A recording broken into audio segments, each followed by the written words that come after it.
প্রিয় ছাত্রছাত্রীরা, আজকে যে বিষয়টি নিয়ে বলবো বলে ঠিক করেছি সেটি নবম শ্রেণীর সিলেবাসের অন্তর্গত অ্যাসিড, ক্ষার ও লবণ এই চ্যাপ্টারটি। আমরা অ্যাসিড, ক্ষার, লবণ সম্বন্ধে একটু প্রাথমিক ধারণাটা নিয়ে নিই। অ্যাসিড কি? অ্যাসিড আমরা জানি, অনেক ছোটবেলা থেকেই পড়ে আসছি। অ্যাসিড হচ্ছে এর স্বাদ আম্লিক এবং এটি সাধারণত দেখা যায় যে একটি হাইড্রোজেন ঘটিত যৌগ। আমরা অনেক অ্যাসিডের কথা নাম শুনেছি, যেমন sulphuric acid, nitric acid, hydrochloric acid.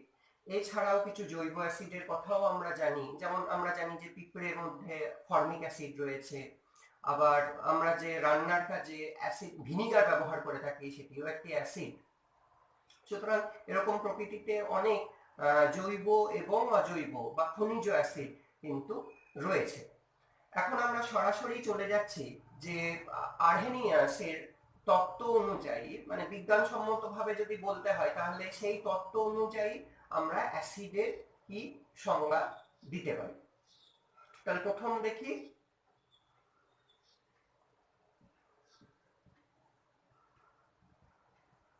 আর্হেনিয়াসের তত্ত্ব। এই তত্ত্ব অনুযায়ী প্রথম যে সংজ্ঞাটা দেব সেটি হচ্ছে অ্যাসিডের সংজ্ঞা। কি বলছেন উনি? না, বলছে যে যে সমস্ত হাইড্রোজেন ঘটিত পদার্থ জলীয় দ্রবণে বিশ্লিষ্ট হয়ে গিয়ে H+ আয়ন উৎপন্ন হয় বা H+ আয়ন দেয় তাদেরকেই বলা হয় অ্যাসিড। যেমন আমরা যদি উদাহরণ নিই, এটি হচ্ছে হাইড্রোক্লোরিক অ্যাসিড। এটি বিশ্লিষ্ট হয়ে গিয়ে H+ আয়ন দিচ্ছে। সুতরাং দেখতে পাচ্ছি এটি একটি হাইড্রোজেন ঘটিত যৌগ, যেটি আয়নীয়ত হয়ে বা বিশ্লিষ্ট হয়ে দ্রবণের মধ্যে বিশ্লিষ্ট হয়ে H+ আয়ন দিল। সালফিউরিক অ্যাসিডের কথা আমরা জানি, এটিকে যদি আমরা ভাঙি এইভাবে লিখতে পারি, প্রথমে একটি H+ আয়ন বেরিয়ে এসছে, এটি দুবার যদি ভাঙি তাহলে আমরা কি পাবো? আবারও একটা H+ আয়ন পেতে পারি এবং সামগ্রিকভাবে বিক্রিয়াটি এটি হবে। এখন এই যে H+ আয়ন উৎপন্ন করার কথা দিচ্ছি, এটি H+ হিসেবে কিন্তু জলীয় দ্রবণে থাকে না। কিভাবে থাকে? এই H+ আয়নটি কিন্তু আসলে একটি জলের অণুর সঙ্গে যুক্ত হয়ে যায়, দিয়ে তৈরি করে H3O+, হাইড্রক্সোনিয়াম আয়নটি উৎপন্ন হয়। তাহলে যদি সঠিকভাবে আমরা এই বিক্রিয়াগুলোকে উপস্থাপন করতে চাই তাহলে আমাদের এইভাবে দেখানো উচিত। উভমুখী চিহ্নটি দিলাম। এই যে H+ আয়নটি উৎপন্ন হয়েছে সেটি জলের সঙ্গে যুক্ত হয়ে গিয়ে এইভাবে হাইড্রক্সোনিয়াম আয়ন উৎপন্ন করলো এবং ক্লোরাইড আয়ন উৎপন্ন করলো। অন্য একটি অ্যাসিড আমি নিই, ধরা যাক অ্যাসিটিক অ্যাসিডের সঙ্গে আমরা দেখাচ্ছি, সেক্ষেত্রেও H+ আয়ন উৎপন্ন হবে এবং অ্যাসিটেট আয়ন উৎপন্ন হবে। বিক্রিয়াটি কিভাবে লিখবো? এইভাবে লেখা হবে। সুতরাং আর্হেনিয়াসের তত্ত্ব অনুযায়ী যে সমস্ত হাইড্রোজেন ঘটিত যৌগগুলো জলীয় দ্রবণে H+ আয়ন উৎপন্ন করছে তাদেরকে আমরা অ্যাসিড হিসেবে চিনি। আর্হেনিয়াসের তত্ত্ব অনুযায়ী ক্ষারের কি সংজ্ঞা?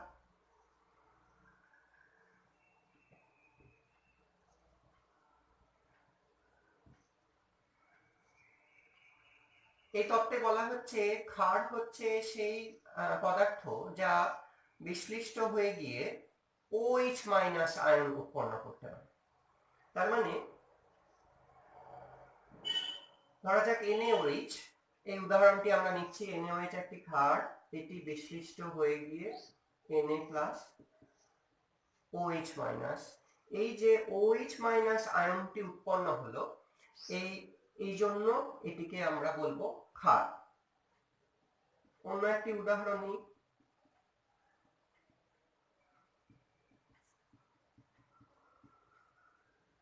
এই উদাহরণ আমরা নিতে পারি। এখানে এই প্রসঙ্গে বলে রাখি সাধারণত যেগুলো তীব্র ক্ষার হয়, অর্থাৎ জলীয় দ্রবণে সম্পূর্ণরূপে বিশিষ্ট হয়ে যায়, যেমন NaOH হচ্ছে সেরকম একটি উদাহরণ। সেখানে দেখা যায় যে Na+OH- এই চিহ্নটিকে একমুখী চিহ্ন করা হয়। আবার যেখানে আমরা একটু মৃদু ক্ষারের কথা বলি সেখানে আমরা উভমুখী চিহ্ন ব্যবহার করতে পারি।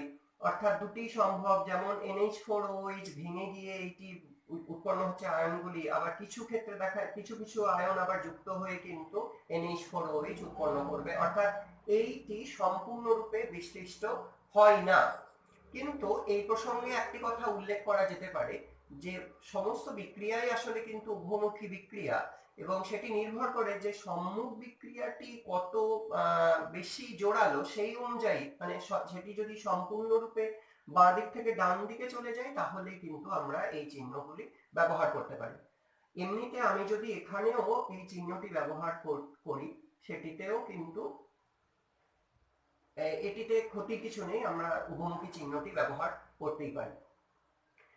এখন এই যে দেখছি যে OH- যেখানেই রয়েছে সেখানে আমরা অ্যাসিড ক্ষারের কথা বলছি। আমরা এইরকম একটি পদার্থের কথা পরে শিখব, এটি আসলে কিন্তু একটি অ্যালকোহল, এটি হচ্ছে ইথাইল অ্যালকোহল। এখন আমরা দেখছি যে এর মধ্যেও কিন্তু OH আয়নটি রয়েছে। এবার তাহলে কি C2H5OH কে কি আমরা ক্ষার হিসেবে বলতে পারি? না, কখনোই এটি ক্ষার নয়। তার কারণ এরা যেরকম ভাবে বিশ্লিষ্ট হয়ে OH- আয়ন উৎপন্ন করে, C2H5OH কিন্তু অনুরূপ ঘটনা ঘটায় না, সুতরাং এটি কখনোই ক্ষার নয়। এই যে আরহেনিয়াস তত্ত্ব রয়েছে, এই আরহেনিয়াস তত্ত্বের কিন্তু কিছু অনেক এদের মধ্যে সীমাবদ্ধতা রয়েছে এই তত্ত্বের। কিরকম সীমাবদ্ধতা? আমরা যে অ্যাসিড ক্ষারের সংজ্ঞাটা এখানে দিয়েছি মূলত কিন্তু হাইড্রোজেন ঘটিত যৌগ মানে পদার্থ, যেটা অ্যাসিডের কথা বলেছিলাম। কিন্তু প্রকৃতিতে এমন অনেক অ্যাসিড আছে বা যাদের অ্যাসিডিক ধর্ম রয়েছে যেখানে কিন্তু কোনো H+ আয়নের উপস্থিতি নেই, অথচ তারা অ্যাসিড। আবার এমনও রয়েছে যে যে পদার্থটি জলীয় দ্রবণে অ্যাসিড হিসেবে কাজ করছে সেটি হয়তো অন্য কোনো মাধ্যমে, মানে হতে পারে সেটা বেনজিন মাধ্যমে বা টলুইন মাধ্যমে, এটি কিন্তু অ্যাসিড হিসেবে নাও কাজ করতে পারে। সুতরাং এই ধরনের এই তত্ত্বটির ক্ষেত্রে এই ধরনের সীমাবদ্ধতা কিন্তু রয়ে গেছে। এরপরে আমরা চলে আসি নির্দেশক সম্বন্ধে। নির্দেশক অর্থাৎ যাদেরকে আমরা বলি ইন্ডিকেটর। ইন্ডিকেটর বা নির্দেশক কি না, এটি হচ্ছে এমন একটি পদার্থ যে তার বর্ণ পরিবর্তনের মাধ্যমে কোনো দ্রবণ অ্যাসিড না ক্ষারকীয় না এটি প্রশম প্রকৃতির সেটি নির্ধারণ করতে পারে, বা অ্যাসিড ও ক্ষারের বিক্রিয়ায় যে প্রশমন ক্ষণ নির্দেশ করতে পারে। তাহলে এক কথায় যদি আমরা বলতে চাই যে যে সকল পদার্থ অ্যাসিড, ক্ষার এবং প্রশম মাধ্যমে নিজের বর্ণের পরিবর্তনের দ্বারা সেই দ্রবণের প্রকৃতি নির্দেশ করতে পারে অথবা অ্যাসিড ক্ষারের মধ্যে বিক্রিয়ায় প্রশমন ক্ষণ নির্দেশ করতে পারে, তাদেরকেই আমরা বলি নির্দেশক। এই নির্দেশকগুলি সাধারণত জৈব পদার্থ হয়। আমরা এদের অতি পরিচিত নির্দেশকের একটি নাম জানি, যেমন এটি লিটমাস। আমরা অনেক নিচু ক্লাস থেকে এই নির্দেশকটির কথা শুনে এসেছি এবং জানি যে এক একটি মাধ্যমের এক একটি রং রয়েছে। এখানে মাধ্যম হিসেবে আমরা তিনটি বেছে নিচ্ছি। কি কি না, একটা হচ্ছে আম্লিক মাধ্যম, যেটিকে আমরা বলি অ্যাসিডিক। একটি রয়েছে প্রশম মাধ্যম, মানে প্রশম কথাটির মানে কি, প্রশম মানে অম্ল ক্ষার কোনো ধর্মই সেখানে নেই, অর্থাৎ নিউট্রাল মিডিয়াম। আর আরেকটি হচ্ছে ক্ষারীয় মাধ্যম। এখানে প্রথম নির্দেশকটি লিখেছি লিটমাস।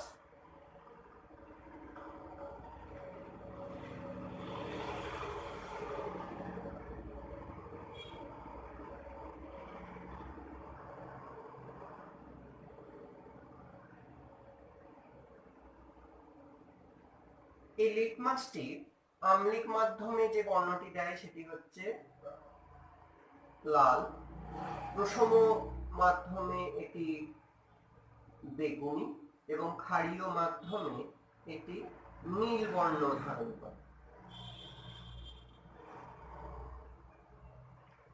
তাহলে আম্লিক মাধ্যমে লাল, এটি প্রশম মাধ্যমে বেগুনি এবং এটি ক্ষারীয় মাধ্যমে নীল বর্ণ ধারণ করে।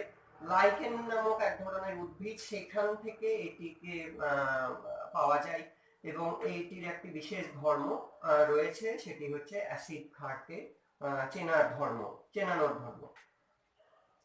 এছাড়াও আরো কিছু জৈব যৌগ রয়েছে যেগুলো কিন্তু নির্দেশক হিসেবে কাজ করতে পারে। এই প্রসঙ্গে বলি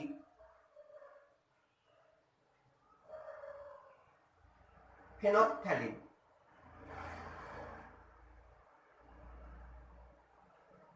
এই ফেনপথ্যালিন নির্দেশকটি আম্লিক মাধ্যমে বর্ণহীন থাকে, অর্থাৎ তার নিজস্ব কোনো রং নেই। প্রশম মাধ্যমেও কেমন থাকে? প্রশম মাধ্যমে এর বর্ণটি হচ্ছে, এটিও বর্ণহীন। একমাত্র ক্ষারীয় মাধ্যমে এটি বেগুনি বর্ণ ধারণ করে।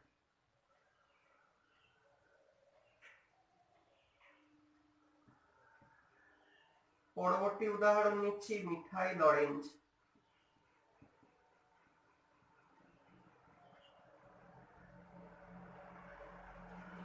এটি আম্লিক মাধ্যমে লাল বর্ণ ধারণ করে, প্রশম মাধ্যমে এটি কমলা, আর ক্ষারীয় মাধ্যমে এটি হলুদ।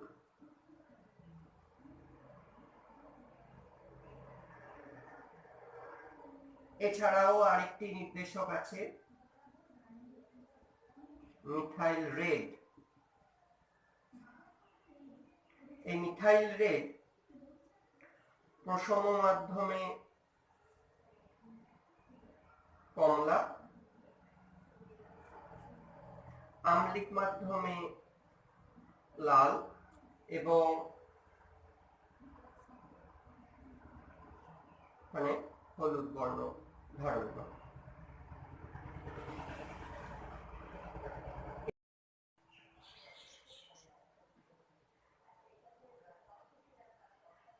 পরবর্তী অংশে চলে যাচ্ছে। হাইড্রোক্লোরিক অ্যাসিড কথাটি লিখে রেখেছি, আমরা হাইড্রোক্লোরিক অ্যাসিড সম্বন্ধে একটু জানবো। এটি কি হিসেবে কি কি কাজে লাগে এবং তার পরবর্তী অংশে হাইড্রোক্লোরিক অ্যাসিডের কি গুরুত্বপূর্ণ বিক্রিয়া সেগুলি আমরা জেনে নেব।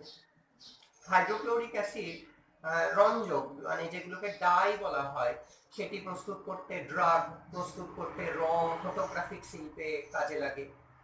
হাইড্রোক্লোরিক অ্যাসিডের সঙ্গে নাইট্রিক অ্যাসিডকে মিশিয়ে, মানে 3 আয়তন হাইড্রোক্লোরিক অ্যাসিড এবং 1 আয়তন নাইট্রিক অ্যাসিড মিশিয়ে অম্লরাজ বা অ্যাকোয়ারিজিয়া তৈরি করা হয়, যেটি কিনা বিভিন্ন যে নোবেল মেটাল রয়েছে, প্লাটিনাম প্রভৃতি, সোনা, রূপো, যেগুলো সহজে বিক্রিয়া করে না, তাদেরকে কিন্তু দ্রবীভূত করা যায় এবং তাদের দ্রবণ প্রস্তুত করা যায়। এবং এই রং করার কাজে, তড়িৎ লেপনের কাছে অথবা গ্যালভানাইজেশনের জন্য, মানে যে তার আগে যে ধাতুটিকে পরিষ্কার করার ব্যাপার থাকে, সেখানেও কিন্তু হাইড্রোক্লোরিক অ্যাসিড ব্যবহার করা হয়ে থাকে।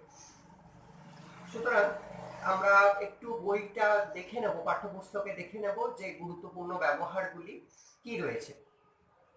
এবার আমরা হাইড্রোক্লোরিক অ্যাসিড এর একটু জেনে নিই। আমাদের শরীরের মধ্যে কিন্তু হাইড্রোক্লোরিক অ্যাসিড রয়েছে। আমরা এই যে আমাদের পাকস্থলী রয়েছে, পাকস্থলীর মধ্যে হজমের কার্যটি যে করে, সেখানে কিন্তু হাইড্রোক্লোরিক অ্যাসিডের একটি গুরুত্বপূর্ণ ভূমিকা রয়েছে। এই অ্যাসিডটিকে আমরা একটি নামে চিনি, এটাকে বলা হয় মিউরিয়েটিক অ্যাসিড।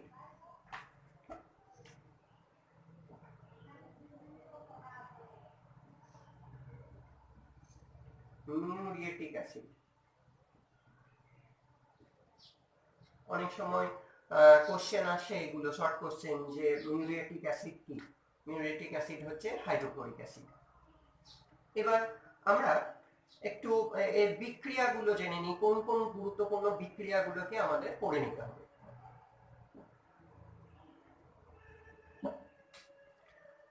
প্রথম ক্ষারের সঙ্গে বিক্রিয়া।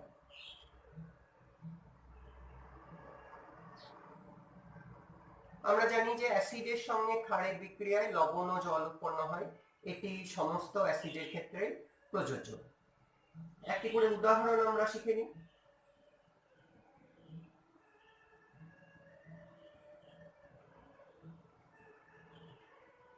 HCl plus NaOH, NaCl plus H2O। আমরা এর পরিবর্তে যদি অন্য কোনো ক্ষার ব্যবহার করি, অনুরূপ বিক্রিয়া আমরা দেখতে পাবো।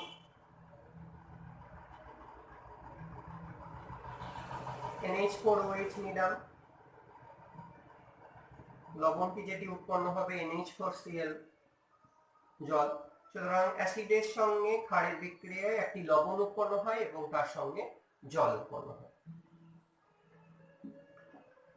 দ্বিতীয় যে বিক্রিয়াটি নিচ্ছি সেটি হচ্ছে কার্বনেট বা বাইকার্বনেটের সাথে বিক্রিয়া।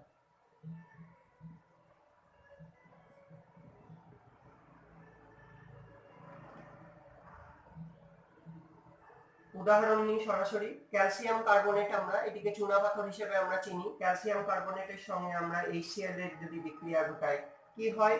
ক্যালসিয়ামের ক্লোরাইড লবণ উৎপন্ন হবে, CaCl2। আর কি হয়? একটি গুরুত্বপূর্ণ ঘটনা ঘটে যায় যে কার্বনেট লবণের সঙ্গে আমাদের জেনে রাখা দরকার, যে কোনো কার্বনেট এবং বাইকার্বনেট লবণের সঙ্গে অ্যাসিডের বিক্রিয়া করলে একটি গ্যাস উৎপন্ন হয়, সেটি কার্বন ডাই অক্সাইড গ্যাস, এবং অবশ্যই জল উৎপন্ন হবে। বিক্রিয়াটি আমরা সবসময় সমিত আকারে লিখবো, অর্থাৎ ব্যালেন্স করে দেব। আমরা যদি একটি বাইকার্বনেট নিই, এটি হচ্ছে ক্যালসিয়াম বাইকার্বনেট, HCl এর সঙ্গে বিক্রিয়া ঘটানো হচ্ছে।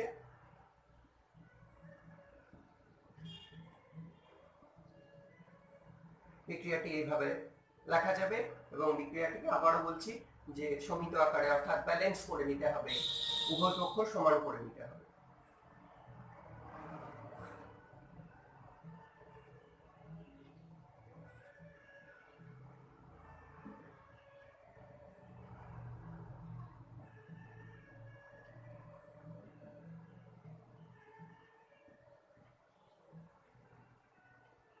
ধাতুর সঙ্গে বিক্রিয়া একটি খুব গুরুত্বপূর্ণ অংশ। আমরা ক্লাস 8-এও দেখেছি ধাতুর একটি সক্রিয়তা শ্রেণী আছে, সেখানে কিছু সক্রিয় ধাতু আছে যেগুলিকে আমরা একটা ধাতু সক্রিয়তা শ্রেণীতে আমরা সাজাই, তখন পটাশিয়াম, ক্যালসিয়াম, ম্যাগনেসিয়াম ইত্যাদি করে আমরা ধাতুগুলি একটা জায়গায় হাইড্রোজেনকে রেখেছিলাম, যদিও এটি ধাতু নয়, কিন্তু হাইড্রোজেনের সাপেক্ষে আমরা ওই শ্রেণীবিভাগটি করতাম, এবং হাইড্রোজেনের নিচে কপার, সিলভার, গোল্ড প্রভৃতি ধাতু থাকতো, এবং ওপরের দিকে যেগুলো থাকতো সেগুলো ছিল সক্রিয় ধাতু। এছাড়া জিঙ্ক, আয়রন ইত্যাদি আরো অনেকগুলো ধাতু ছিল।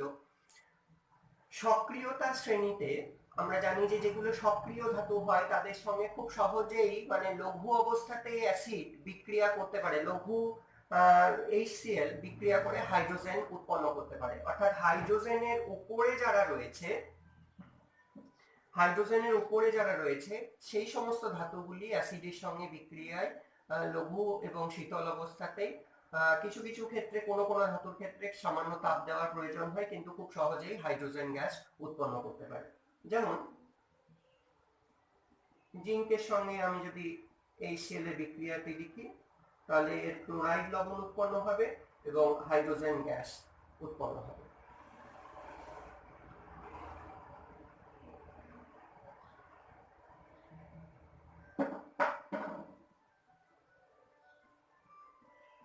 এবার যদি এই উদাহরণটি নিই, এখানে কপারের অবস্থানটা দেখা যাচ্ছে যে হাইড্রোজেনের নিচে রয়েছে। এখানে কিন্তু কপার এখানে লঘু অবস্থায় HCl এর সঙ্গে বিক্রিয়া করতে পারবে না, এখানে হাইড্রোজেন গ্যাস উৎপন্ন হওয়ার সম্ভাবনা নেই। কিন্তু যদি অক্সিজেনের উপস্থিতিতে গাঢ় অবস্থায় HCl আমরা ব্যবহার করি, তাহলে অক্সিজেনের উপস্থিতিতে আমরা কিন্তু কপারের কিউপ্রিক ক্লোরাইড লবণটি পাবো, এবং তার সঙ্গে আর কি ঘটবে? জল উৎপন্ন হবে। সুতরাং লঘু অবস্থায় এবং শীতল অবস্থায় বিক্রিয়া করলো না, কিন্তু অক্সিজেনের উপস্থিতিতে HCl কপার খুব গাঢ় এবং উত্তপ্ত অবস্থায় দেখা যাচ্ছে ক্লোরাইড লবণ উৎপন্ন করছে এবং জল উৎপন্ন করছে। এখানে একটি বিক্রিয়া দেখে নিই, অ্যামোনিয়ার সঙ্গে একটি বিক্রিয়া দেখানো হচ্ছে। এই সেরেটির খুব গুরুত্বপূর্ণ বিক্রিয়া। দেখা যায় যে অ্যামোনিয়া গ্যাস এবং HCl বাষ্প পরস্পরের সংস্পর্শে এলে একটা সাদা ধোঁয়ার সৃষ্টি হয়। সেটি আসলে ধোঁয়া নয়, সেটি বিক্রিয়া করে HCl এর সঙ্গে অ্যামোনিয়া বাষ্প বিক্রিয়া করে কি উৎপন্ন হচ্ছে, অ্যামোনিয়াম ক্লোরাইড উৎপন্ন হচ্ছে, যেটি খুব সূক্ষ্ম সূক্ষ্ম কণা যেগুলো বাতাসে ভেসে বেড়ায় এবং পুরো মনে হয় যেন ধোঁয়া সৃষ্টি হয়েছে। HCl এটি গ্যাসীয় অবস্থায়, জি কথাটা লিখছি। অ্যামোনিয়া এর ভৌত অবস্থাটাইও গ্যাসীয়। যে বিক্রিয়াটি হয় সেখানে অ্যামোনিয়াম ক্লোরাইড উৎপন্ন হয়। এটির পাশে এস লিখছি, এস মানে সলিড। এটি একটি কঠিন পদার্থ, এটা সাদা ধোঁয়া সৃষ্টি করে। এই বিক্রিয়াটি এই কারণে গুরুত্বপূর্ণ, এটি হচ্ছে এমন একটি উদাহরণ যেখানে দুটি গ্যাস পরস্পরের সঙ্গে বিক্রিয়া করে একটি কঠিন পদার্থ উৎপন্ন করছে।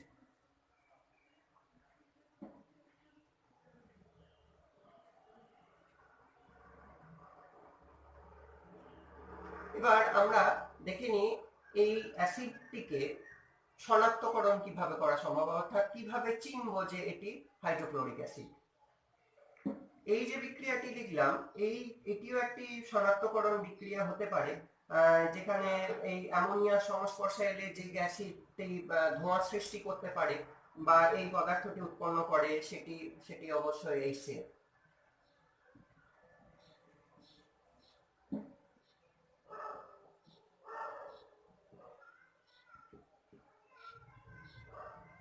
কি করা হয়, একটি পরীক্ষা নল নেওয়া হয়, সেখানে যদি এখানে HCl থেকে থাকে, এই যে পরীক্ষা নলটি নেওয়া হয়েছে তার মধ্যে HCl, টেস্ট টিউবে HCl আছে। এবার আমরা এই দ্রবণের মধ্যে সিলভার নাইট্রেট দ্রবণ যদি যোগ করি, তাহলে সঙ্গে সঙ্গে এই দ্রবণটি একটি কি উৎপন্ন করবে, সাদা অধক্ষেপ দেবে।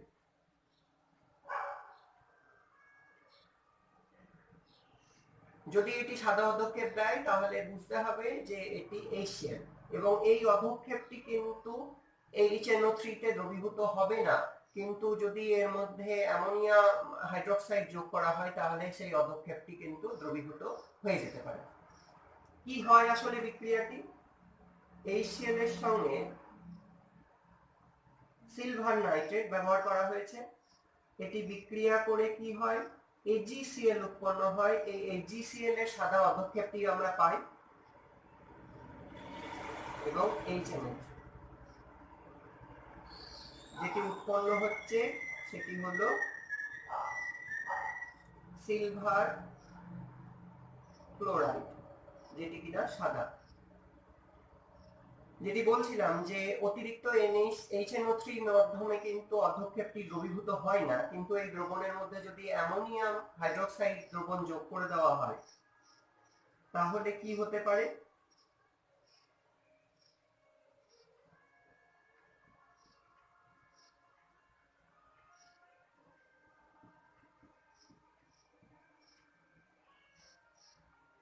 এই ঘটনাটি ঘটে যাচ্ছে।